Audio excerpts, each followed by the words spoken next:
Fuel हमारी movement का आधार है और हमारी मूवमेंट हमारी प्रोग्रेस का।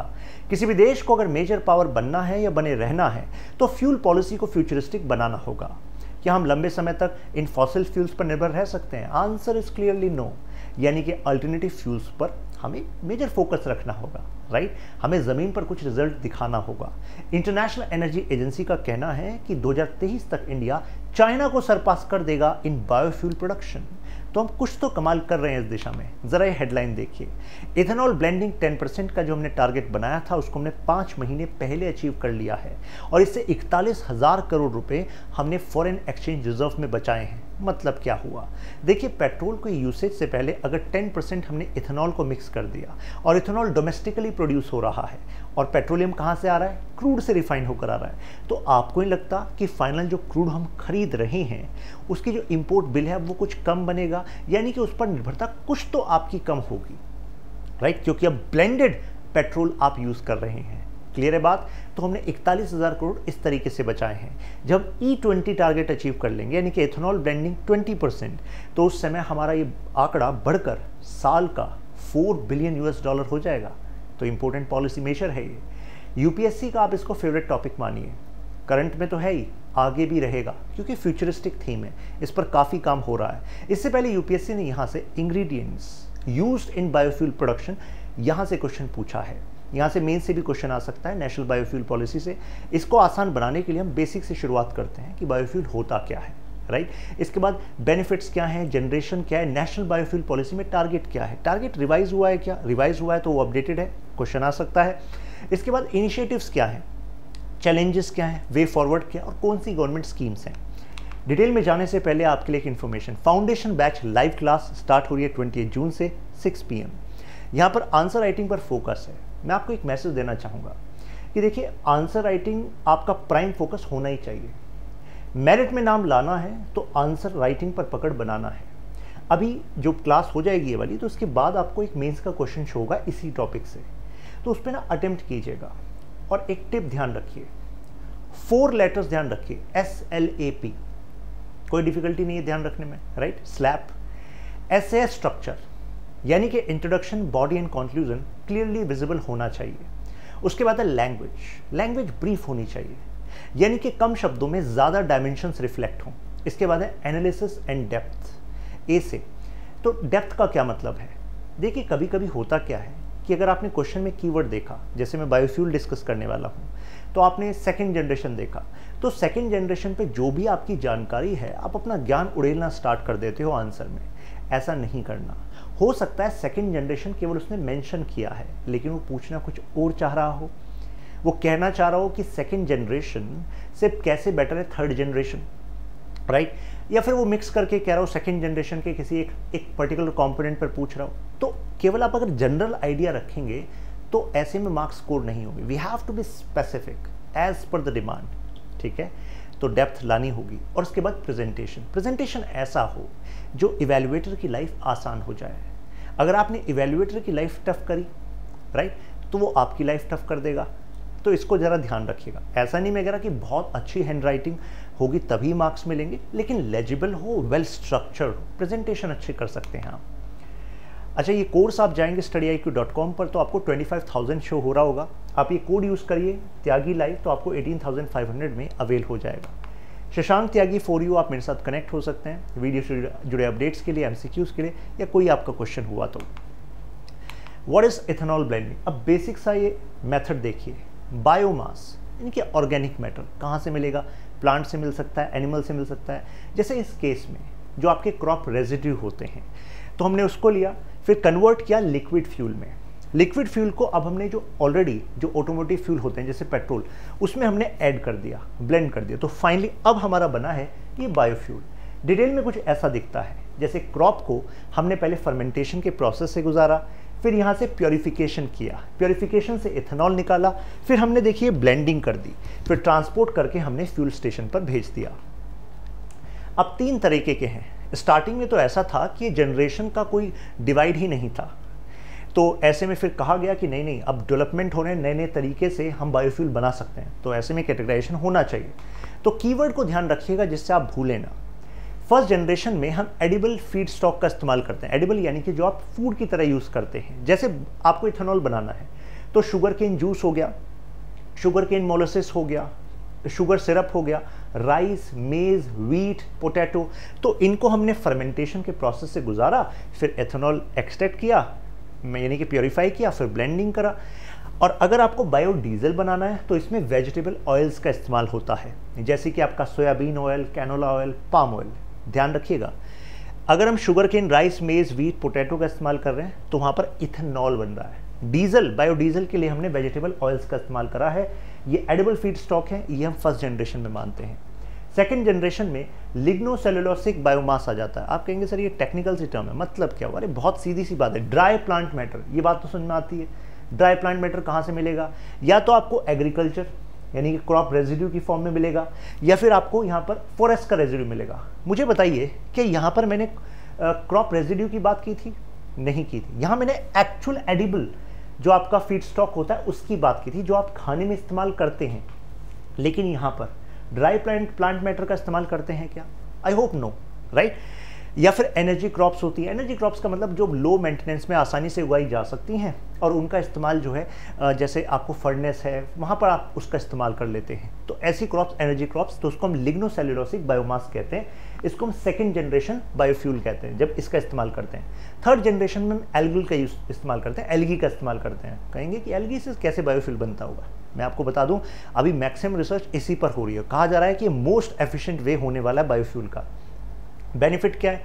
सबसे पहले तो गुड कंबशन है, ये नंबर 1 है। यानी भाई जाहिर सी बात है, अगर आप अपनी व्हीकल में उसको यूज़ कर रहे हैं तो पर्पस है कंबशन। कंबशन होगा तभी तो पिस्टन चलेंगे इंजन के, तभी तो यूज़ होगा वो व्हीकल। तो गुड कंबशन ये देता है। साथ में देखिए डिफरेंट क्वांटिटीज़ में हम इसको जो मेन फ्यूल है आपका उसमें इस्तेमाल कर सकते हैं। ऐसा लिमिटेशन नहीं है कि 5% ही कर सकते हैं, ठीक है। इंजन के साथ ट्विकिंग करके हम इसको बढ़ा सकते हैं। और साथ में रिन्यूएबल है। तो 3 चीज़ें आपको पता लगी, गुड कंबशन है, डिफरेंट क्वांटिटीज़ में मिक्स हो सकता है, और तीसरा रिन्यूएबल है। ब्रीफ बैकग्राउंड जानते हैं। सबसे पहले देखिए 2001 में एक पायलट प्रोजेक्ट चलाया गवर्नमेंट ने कि ऐसा करते हैं, ट्राई करते हैं कि 5% मिलाकर देखते हैं इथेनॉल को पेट्रोल में, देखते हैं क्या रिजल्ट आता है। तो पता लगा ये सक्सेसफुल प्रोजेक्ट था। 2003 में फिर गवर्नमेंट ने इसका एक प्रॉपर प्रोग्राम लॉन्च कर दिया। बेनिफिट्स क्या हैं? 3 बेनिफिट जो ब्रॉड हैं। सबसे पहले तो क्रूड ऑयल का जो इंपोर्ट है देश में वो कम हो जाएगा, तो फॉरेन एक्सचेंज रिजर्व हमारा बच जाएगा। दूसरा जो कार्बन एमिशंस है वो कम हो जाएंगे, यानी कि एनवायरमेंट वाला फैक्टर हो गया। और तीसरा फार्मर की इनकम बढ़ेगी। फार्मर की इनकम कैसे? अभी आपको बताया था ना, जैसे क्रॉप रेजिड्यू, तो फार्मर की इनकम बढ़ जाएगी। ये 3 पॉइंट है, ध्यान रखिएगा। अब देखिए नेशनल बायोफ्यूल पॉलिसी। सबसे पहले टारगेट पर नज़र डालिए। टारगेट है 20% ब्लेंडिंग ऑफ पेट्रोलियम और 5% डीजल की ब्लेंडिंग। टारगेट है 2030। लेकिन अभी आपको बताया मैंने कि जो E10 वाला टारगेट है, यानी कि इथेनॉल 10% ब्लेंडिंग वाला टारगेट है, वो हमने 5 महीने पहले पूरा कर लिया। तो ऐसे में अब गवर्नमेंट में आ गया कॉन्फिडेंस। गवर्नमेंट कह रही है 2030, वहाँ तक कौन इंतजार करेगा, हम 2025 तक इसको कर देंगे। तो ऐसे में अब ये चेंज हो गया, फाइनली ये 2025 तक टारगेट हो गया। ध्यान रखिए, अगर अब क्वेश्चन आए तो 2025 हो गया ये टारगेट। करेंगे कैसे? कर क्या रही है गवर्नमेंट? एक है VGF, viability gap funding. For example, आपको एक प्लांट लगाना है बायोफ्यूल प्रोडक्शन का, तो सरकार चाहेगी ना कि भाई जगह जगह प्रोडक्शन हो। लेकिन सरकार ने देखा कि लोग इसलिए नहीं लगा रहे क्योंकि लोगों को एश्योरिटी नहीं है इनकम की। तो सरकार ने कहा ऐसा करिए, मान लीजिए आपके प्लांट में 50 लाख रुपीज़ लगने हैं, और अगर 10% आपको सपोर्ट गवर्नमेंट दे दे तो आपका ये प्लांट प्रॉफिटेबल हो जाएगा, आप फिर रिस्क लेने के लिए तैयार हैं। प्लस सरकार आपको और भी चीज़ें देगी, जैसे कि रॉ मटेरियल आपको मुहैया करे, इसके लिए भी सरकार इंटरवीन करेगी। यानी कि रॉ मटेरियल जहाँ से मिलना है उनको सही प्राइस मिले, इस पर भी सरकार देखेगी। और आपके खरीदार हों, जैसे कि ऑयल मार्केटिंग कंपनी, उसमें भी सरकार सिंप्लीफाई करेगी प्रोसेस को। तो आप अपना प्रोजेक्ट लगा लीजिए, इसमें सरकार आपको वायबिलिटी गैप फंडिंग दे रही है, जिसको हम VGF कहते हैं। वायबिलिटी गैप का मतलब क्या है? आपको अगर 20% 10% पैसा मिल जाए तो आपका काम बन जाएगा, आप उस प्रोजेक्ट को लगा लो। अब ये मत समझना आप कहने लगे सर 70% मिल जाए ना तो मज़ा आ जाए। आपको तो मज़ा आ जाएगा, देश के बजट से पैसा जाने वाला है, ठीक है। तो ऐसे में हमारे ब्यूरोक्रेट्स और जो कंसल्टेंट्स हायर किए जाते हैं वो असेस करते हैं कि कितना वायबिलिटी गैप फंडिंग होना चाहिए। दूसरा है टैक्स इंसेंटिव। आपने कहा कि सरकार से कि भाई अभी जो है मुझे टैक्स इसमें कुछ बेनिफिट दीजिए, क्योंकि अभी इतना ज़्यादा बूम नहीं हुआ है सेक्टर, तो सरकार ने समझी आपकी दिक्कत का, ठीक है टैक्स इंसेंटिव मिलेंगे। साथ में जो परचेजिंग प्राइस है उसको सरकार एडमिनिस्टर कर रही है, उसको हाई कर रही है, जिससे कि आपको ऑयल मार्केटिंग कंपनी से सही दाम मिल सके, तभी तो आप में मोटिवेशन आएगी ना। Profit is the motivating factor. साथ में देखिए सरकार कह रही है कि हम नेशनल बायोमास की रिपोजिटरी बना रहे हैं, जिससे पता लगे कि कितना हम एक्चुअली कन्वर्ट कर सकते हैं बायोफ्यूल में और किस तरीके से हमें बढ़ाना चाहिए। साथ में सरकार ने NBCC बनाई है, यानी कि नेशनल बायोफ्यूल कोऑर्डिनेशन कमेटी। अब इस पर क्या काम हो रहा है ये कोऑर्डिनेट करने का और सिंगल पॉइंट मतलब पूछताछ करने का वो जिम्मा हमने इसको दे दिया है। E20 टारगेट 2025 हो गया, ध्यान रखिएगा ये वाली बात। सिग्निफिकेंस क्या है? देखिए पेट्रोल में हमें डिपेंडेंस को कम करना है। कारण क्या है? पेट्रोल इंपोर्ट करना पड़ता है, क्रूड ऑयल एक्सपेंसिव है और पोल्यूटिंग है, तो हमें डिपेंडेंस कम हो जाएगी अगर हम बायोफ्यूल की तरफ जाते हैं। पॉइंट नंबर 1, अभी देखिए टोटल जो हमारा ऑयल इंपोर्ट होता है करीब 80% से ज़्यादा होता है, तो यानी कि यहाँ पर बदलाव ज़रूरी है।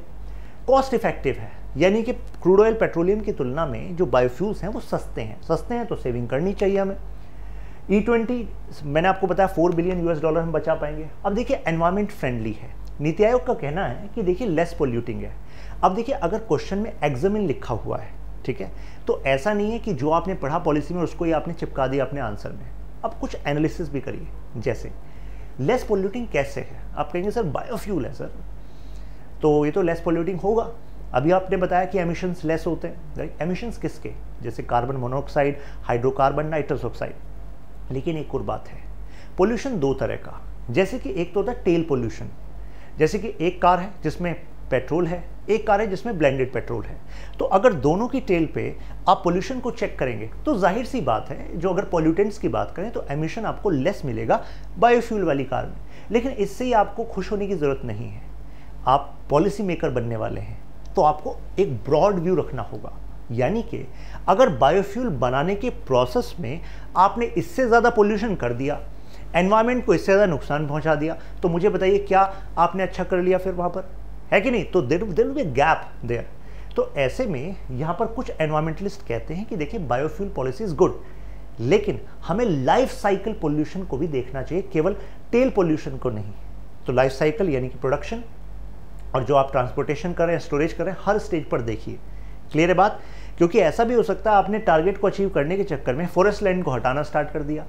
अब मुझे बताइए जो फॉरेस्ट होते हैं वो कार्बन सिंक होते हैं कि नहीं होते हैं? वो कार्बन सिंक होते हैं, राइट? तो इससे तो आप एनवायरनमेंट को नुकसान पहुंचा रहे हैं। तो ये यहाँ पर एक फैक्टर आता है, तो उसको आप ध्यान रखिएगा। Efficiency is good. EBP emissions मैंने आपको बताया, CO, carbon monoxide, hydrocarbon, NOx, इन ये डिक्रीज हो जाएंगे, तो ये इसका एक पॉजिटिव पॉइंट है। एनर्जी सिक्योरिटी में फ़ायदा होगा। ऑलरेडी गवर्नमेंट ने टारगेट बनाया था कि देखिए टोटल जो हमारी पावर इंस्टॉल्ड पावर कैपेसिटी है उसमें 40% हम रिन्यूएबल से जाएंगे।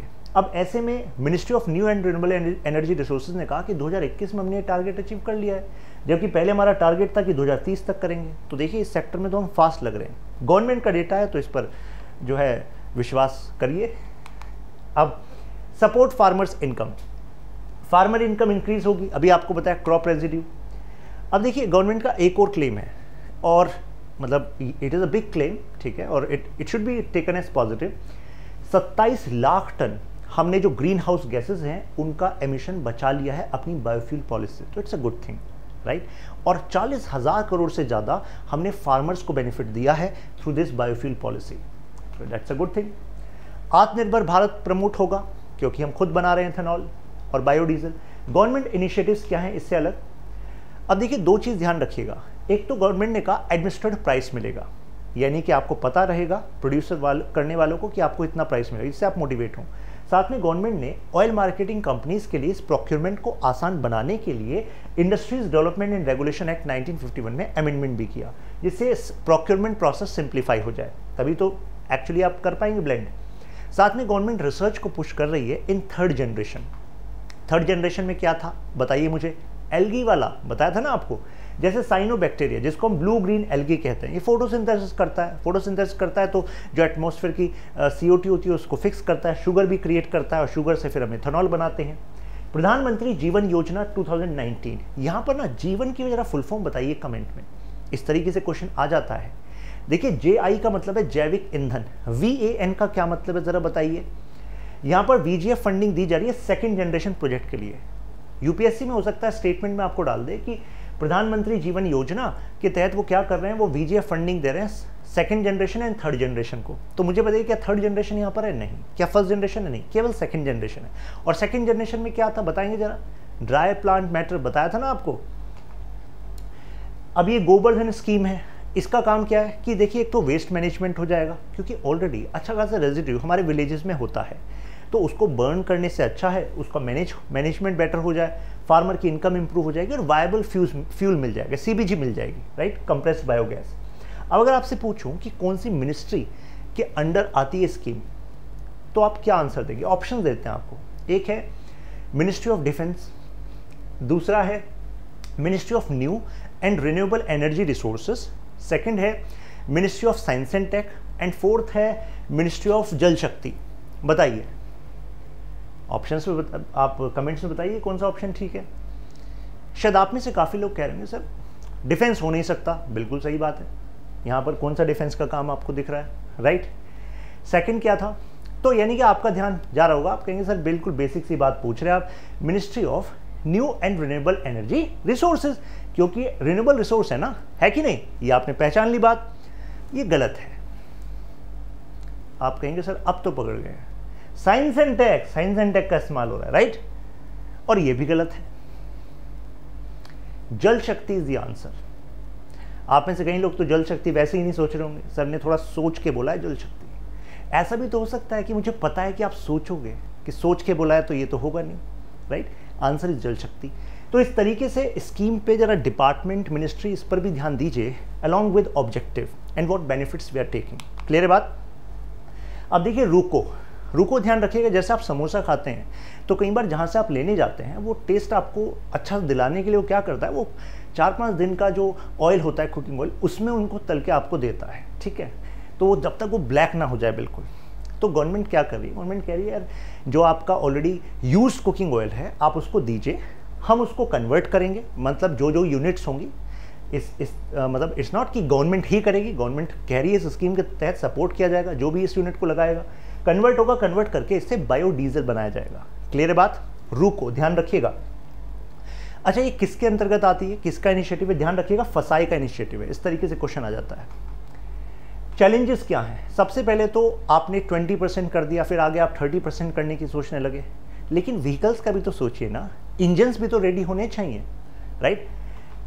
दूसरा जो आपका वाटर फुटप्रिंट है, वाटर फुटप्रिंट का मतलब जो पर लीटर आप बायोफ्यूल बना रहे हैं उसमें कितना वाटर यूज़ हो रहा है। तो देखिए ऐसा नहीं है कि केवल इरिगेशन, जो आपका रेन वाटर होता है वही यूज़ होता है, इरिगेशन वाटर जो होता है वो भी इस्तेमाल होता है, और ग्राउंड वाटर उसमें मेजर कंपोनेंट है। तो कई जगह पर तो ग्राउंड वाटर लो है, तो आपको नहीं लगता है इसका नेगेटिव इंपैक्ट हो सकता है? फॉर एग्जाम्पल अगर शुगर केन में हमने इंसेंटिव दे दिया कि हमें बायोफ्यूल का टारगेट अचीव करना है, अब शुगर केन जो है वाटर इंटेंसिव है, राइस वाटर इंटेंसिव है, तो ऐसे में तो ये वाटर टेबल पर इसका नेगेटिव इंपैक्ट पड़ेगा। लिमिटेड शुगर केन अवेलेबिलिटी, जैसे अगर EBP 20% हमें टारगेट अचीव करना है तो हमारे एरेबल लैंड का करीब 1/10 पे हमें शुगर केन चलाना पड़ेगा, मतलब उगाना पड़ेगा। तो ऐसे में तो दिक्कत हो जाएगी। क्यों? क्योंकि क्रॉप डाइवर्सिफिकेशन पे इसका नेगेटिव इंपैक्ट पड़ेगा। भाई जहाँ पर पैसा मिलेगा किसान उस तरफ जाएगा, और ऐसे में जो अदर फसल वो पहले उगा रहा था अब वो नहीं करेगा, तो ऐसे में उनकी शॉर्टेज होगी, उनका प्राइस बढ़ेगा, तो ये इशू आ जाएगा। यूपीएससी ने GS पेपर 3 में मेंस में क्रॉप डाइवर्सिफिकेशन पे क्वेश्चन पूछ चुका है। फूड सब्सिडीज, क्रॉप डाइवर्सिफिकेशन का लिंक। हैंडलिंग इश्यूज हैं, क्योंकि अब इथेनॉल प्रोडक्शन की बात कर रहे हैं तो इन्फ्लेमेबल है, तो ऐसे प्रोडक्शन, स्टोरेज एंड ट्रांसपोर्टेशन पे गाइडलाइंस इंप्लीमेंट कराना, दैट्स अ चैलेंज। अब वे फॉरवर्ड क्या है, सोल्यूशन क्या है? एक तो हमें अपनी बायोफ्यूल पॉलिसी को ज़्यादा सस्टेनेबल बनाना पड़ेगा, यानी कि हम वेस्ट से ज़्यादा फोकस करें। तो वेस्ट से करेंगे तो जाहिर सी बात है जो हम अदर स्ट्रेस की बात करें, क्रॉप डाइवर्सिफिकेशन पे, ग्राउंड वाटर टेबल पे, तो वो कहीं हद तक मैनेज हो जाएगा, राइट। जैसे वेस्ट बर्निंग आप देखते हैं कि स्पेशली बिफोर दिस दिवाली तो दिल्ली में एक पोल्यूशन स्मोक का इशू होता है, राइट। हरियाणा, वेस्टर्न उत्तर प्रदेश, कई पंजाब, कई जगह पर हम देखते हैं ना सटल बर्निंग का। तो इससे यूपीएससी ने मेंस में क्वेश्चन भी पूछा था। तो ऐसे में बायोफ्यूल पॉलिसी में ट्वीकिंग से हम इस वाले इशू को भी काफ़ी हद तक रिजॉल्व कर सकते हैं। वाटर क्राइसिस क्रिएट हो जाएगा, rices, sugar cane, wheat highly water intensive crops हैं। प्रायोरिटाइज क्रॉप प्रोडक्शन, जैसे कि फूड ओवर फ्यूल, अब ऐसा नहीं है कि हम फ्यूल पर फोकस करें और उस चक्कर में हम फूड वाली क्रॉप्स को हम नेग्लेक्ट कर दें, तो that is going to be another crisis. साथ में अदर रिन्यूएबल्स पर भी फोकस करें, जैसे कि आपकी सोलर एनर्जी है, विंड एनर्जी है, ओशन थर्मल एनर्जी कन्वर्जन है, तो we should focus there also. अब जरा एक क्वेश्चन देखिए, ये यूपीएससी ने 2020 में पूछा था, according to India's national policy on biofuels which of the following can be used as raw material for the production of biofuels. ये ऑप्शंस हैं आपके सामने। ये क्वेश्चन देखिए, examine the steps taken by Indian government for enhancing uptake of biofuels in India. अब ध्यान दीजिएगा, यहाँ पर वर्ड है एग्जामिन, ठीक है। अगर क्वेश्चन होता है एक्सप्लेन, डिस्कस, तो जाहिर सी बात है आपका जो इंट्रोडक्शन के बाद जो बॉडी वाला पार्ट है उसमें डायमेंशंस को लिखने का तरीका बदल जाता है। एक्सप्लेन में आप स्टेप्स के बारे में बताते हैं, ये स्टेप है, ये इसमें है, ठीक है, ये ऑब्जेक्टिव है, ये हम कर रहे हैं। लेकिन एग्जामिन का मतलब है आपको एनालाइज करना है कि वो स्टेप तो है, क्या अचीव किया, क्या लूप होल है, और फिर आपको चैलेंजेस और सोल्यूशन वाले पार्ट को भी इसमें इनकलकेट करना होता है। आई थिंक आपको समझ में आया होगा। फिर मिलते हैं नेक्स्ट क्लास में, तब तक के लिए कीप लर्निंग, कीप ग्रोइंग।